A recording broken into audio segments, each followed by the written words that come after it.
तो दोस्तों अभी आपके सामने जेएमएस 2023 का ये बहुत ही अच्छा क्वेश्चन जिसमें आपको दिया हुआ है कि आपको इनकी हाइड्राइड एफिनिटी का ऑर्डर बताना है। तो आपको ये 4 कार्बोकेटाइन दिए हुए हैं। अब हाइड्राइड एफिनिटी आपकी होती क्या है? हाइड्राइड क्या होता है दोस्तों? हाइड्राइड होता है H माइनस। हाइड्राइड होता है H माइनस, हाइड्रोजन के ऊपर नेगेटिव चार्ज। अब दोस्तों ये नेगेटिव चार्ज है तो नेगेटिव चार्ज लेना तो हर पॉजिटिव चार्ज जाएगा, ये। लेकिन दोस्तों जो सबसे ज्यादा अनस्टेबल होगा वो सबसे ज्यादा लेना चाहेगा। यानी कि हमको बताना है कि इसमें सबसे ज्यादा अनस्टेबल कौन है, सबसे ज्यादा अनस्टेबल कौन है, क्योंकि कोई पॉजिटिव चार्ज ज्यादा अनस्टेबल होगा तो उसको ज्यादा इच्छा होगी कि वो इस नेगेटिव चार्ज को ले ले। तो फिर अब हम देखते हैं कौन स्टेबल है कौन अनस्टेबल है। यहाँ पर इसको हम देखें तो ये जो पॉजिटिव चार्ज है कितने कार्बन से जुड़ा है? सिर्फ एक कार्बन से। पॉजिटिव चार्ज यहाँ पर है एक कार्बन से जुड़ा है, यानी कि ये क्या है 1 डिग्री है। ये क्या है 1 डिग्री है।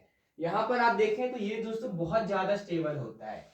अगर मैं ऐसा आपको लगा के दे दूं कि मेरी यहाँ पे 3 मेरी साइक्लोप्रोपाइल लगी है, 3 मेरी साइक्लोप्रोपाइल लगी है, तो यहाँ पर क्या होता है दोस्तों, इसके पीपी ओवरलैप की वजह से क्या होता है डांसिंग रेजोनेंस आपको देखने को मिलता है। और ये इतनी न्यूक्लियोफिलिक आपकी रिंग होती है कि ये अपना लगभग सारा पॉजिटिव चार्ज अपने पास रख लेती है।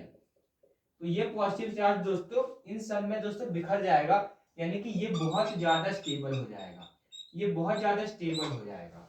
और इसके बाद इसको देखें तो यहाँ पर C6H5 क्या होता है? C6H5 होता है आपका फिनाइल, फिनाइल या फिर जिसको आप बेंजीन भी कहते हैं। तो यहाँ पर दोस्तों 3 बेंजीन लगे हैं। कितने बेंजीन लगे हैं? 3 बेंजीन लगे हैं। तो रेजोनेंस हो जाएगा, यहाँ जाएगा, यहाँ जाएगा, यहाँ जाएगा, रेजोनेंस सब जगह करेगा।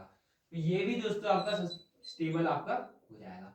लेकिन ये बात आपको ध्यान रखनी है कि ये वाला जो है इस वाले से ज्यादा स्टेबल होता है। जो दोस्तों आपके 3 साइक्लोप्रोपाइल वाला होता है वो आपके 3 फिनाइल वाले से ज्यादा स्टेबल होता है, 3 बेंजीन वाले से ज्यादा स्टेबल होता है। इसके बाद इसको तो आप जानते ही हैं, ये होता है आपका 3 डिग्री। एक बेंजीन के ऊपर पॉजिटिव चार्ज अगर मैं दोस्तों ऐसे लगाऊं, एक बेंजीन के ऊपर पॉजिटिव चार्ज से ज्यादा स्टेबल ये होता है। लेकिन अगर दोस्तों ये 3 बेंजीन लग जाएंगे तो ये 3 बेंजीन वाले ज्यादा स्टेबल हो जाएंगे रेजोनेंस की वजह से। तो अब हमको देखना है कि कौन सबसे ज्यादा लेना चाहेगा। तो सबसे ज्यादा अनस्टेबल कौन है? सबसे ज्यादा अनस्टेबल आपका कौन है? ए वाला है। तो ए वाला सबसे ज्यादा लेना चाहेगा, तो ए की हाइड्राइड एफिनिटी सबसे ज्यादा होगी। इसके बाद कौन, इसके बाद अनस्टेबल कौन है? ये तो स्टेबल है, ये भी स्टेबल है। उसके बाद है आपका डी वाला, इसके बाद है आपका डी वाला, वो लेना चाहेगा। इसके बाद बी वाला दोस्तों इसके कंपैरिजन में अनस्टेबल है, क्योंकि ये जो आपका सी वाला है वो बहुत ज्यादा आपका स्टेबल है। और उसके बाद सी, तो सी वाला दोस्तों आपका नहीं लेना चाहेगा इन सब के कंपैरिजन में। पॉजिटिव चार्ज है तो लेना तो चाहेगा, लेकिन वो जो है इन सब के कंपैरिजन में नहीं लेना चाहेगा, क्योंकि वो दोस्तों आपका स्टेबल है। और स्टेबल जो है तो वो कंपेंसेट कर सकता है कि वो बिना हाइड्रोजन लिए काम चला ले। लेकिन जो अनस्टेबल है जैसे ये है, तो ये आपका जल्द से जल्द ही इस हाइड्राइड को H माइनस को ही लेना चाहेगा। तो ADBC आपका ऑर्डर हो जाएगा। तो अगर ये क्वेश्चन, ये कॉन्सेप्ट आपको अच्छा लगा तो आप चैनल को सब्सक्राइब कर सकते हैं।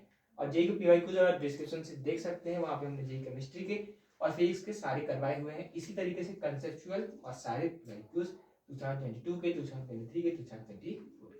Thanks for watching, keep learning. नीचे आप जेई PYQ प्लेलिस्ट से और भी ऐसे इंपॉर्टेंट क्वेश्चन देख सकते हैं। Thanks for watching.